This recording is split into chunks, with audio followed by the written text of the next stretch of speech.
আসসালামু আলাইকুম। আশা করি সকালে ভালো আছেন। সো নতুন একটা ভিডিওতে আপনাদেরকে সুস্বাগতম।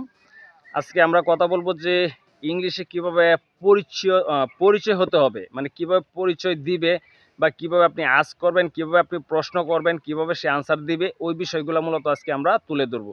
সো আমার সাথে আছে সোহানা এবং তার সাথে আমরা আজকে ইংলিশে প্র্যাকটিস করাবো যাতে আপনারা শিখতে পারেন। সোহানা, আমরা আজকে ইংলিশে টকিং করব, ইংলিশে কথা বলবো এবং ওই ভিডিওটা মানুষ দেখবে। ওই ভিডিওটা দেখে যদি মানুষ শিখতে পারে ইনশাল্লাহ। এবং তো তুমি রেডি আছো? এই যে দেখো, আমি যে তোমাকে প্রশ্ন করলাম যে তুমি কি রেডি আছো কিনা, তো এটার ইংলিশ কি জানো? এটার ইংলিশ হবে আর ইউ রেডি। জুড়ে বলো, আর ইউ রেডি। মানে হচ্ছে তুমি কি প্রস্তুত? হ্যাঁ, জুড়ে বলো, তুমি কি প্রস্তুত? হ্যাঁ, তো এটার ইংলিশ হবে আর ইউ রেডি। ওকে, তারপরে যে বিষয়টা হচ্ছে, আমি যদি এখন তোমাকে বলি যে তুমি কেমন আছো, তাহলে ইংলিশ কি হবে বলো? ইংলিশ কি? ইংলিশ কি? তুমি কেমন আছো, এটা ইংলিশ কি? How are you. ভুলে গেছো এত তাড়াতাড়ি? How are you. How are you মানে হচ্ছে তুমি কেমন আছো। এখন যদি বলি যে আমি ভালো আছি, ইংলিশ কি হবে? Very good. I am fine মানে হচ্ছে আমি ভালো আছি। এখন আমি যদি তোমাকে প্রশ্ন করি যে তোমার হোয়াটস ইউর ফাদার্স নেম, তাহলে ইংলিশ কি হবে? এটা বাংলা কি? হ্যাঁ, তোমার বাবার নাম কি? Very good, very good, very good. হ্যাঁ, হোয়াটস ইউর ফাদার্স নেম মানে হচ্ছে তোমার বাবার নাম কি। এখন আমি যদি অন্য একটা প্রশ্ন করি যে তোমার হোয়াটস ইউর মাদার্স নেম, তাহলে কি হবে?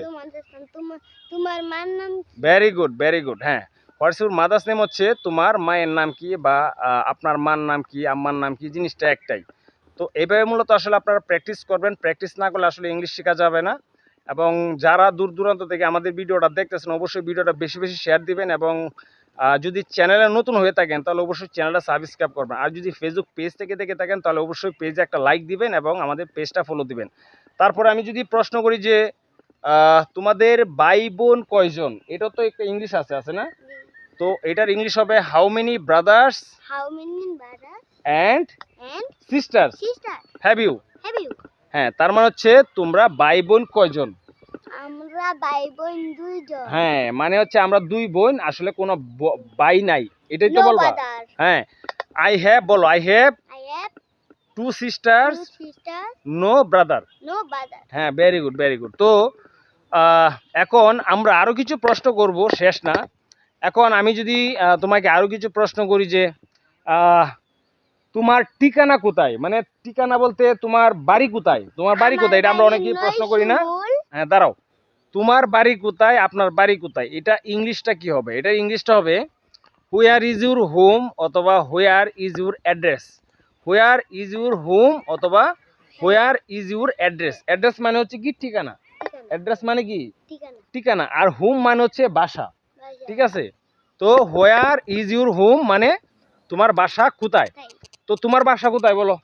আমার বাসা নয়শিমুল। ওকে, তোমার বাসা হচ্ছে নয়শিমুল। তাহলে আমার সাথে সাথে বলো, মাই হোম ইজ নয়শিমুল।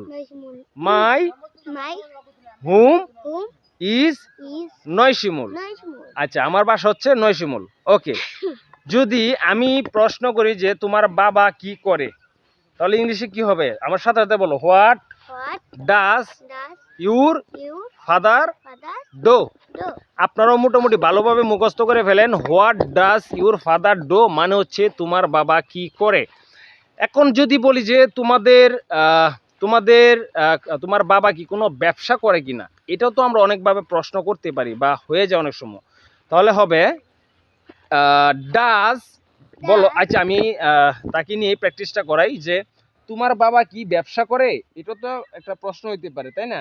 তাহলে এটা হবে does your father do business.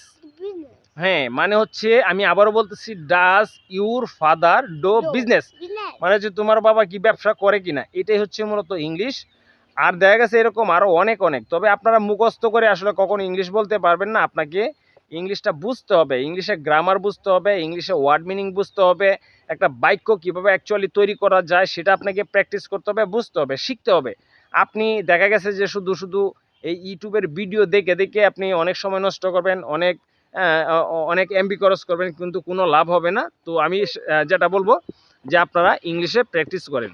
So if you have any kind of problems in English subject, you can ask me any type of question. I hope I can give you the guidelines that how to make a sentence, how to speak in English fluency, and don't worry about it. As you have with me, inshallah I will help you, I will guide you so that you can speak in English fluency. So thank you so much, and I will talk about spoken English in next video. Alhamdulillah.